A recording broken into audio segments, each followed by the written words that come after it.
Welcome to Guide Guru. We hope this video helps. Begin by disconnecting the negative 12V battery terminal and wait 3 minutes to discharge capacitors. This prevents airbag deployment. Slide the front seat fully rearward, lift up the front carpet tabs, remove 2 plastic trim covers, and unbolt the 4 14mm bolts that secure the front track.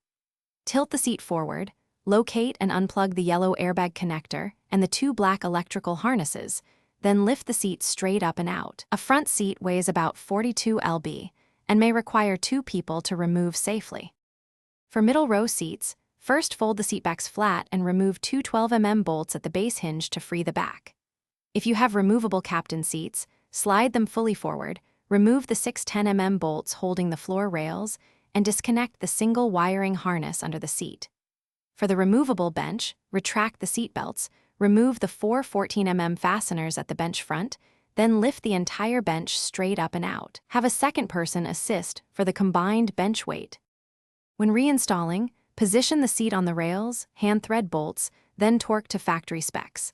Typically front track bolts to 45 ft-lb and floor rail bolts to 30 ft-lb. Reconnect all electrical connectors, secure the yellow airbag plug last, then reconnect the negative 12V battery. Test seat operation by sliding full travel, checking latch engagement and seat belt retraction, and start the vehicle to confirm the airbag system shows no warning lights.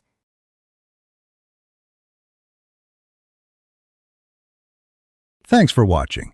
Consider subscribing if we helped you today.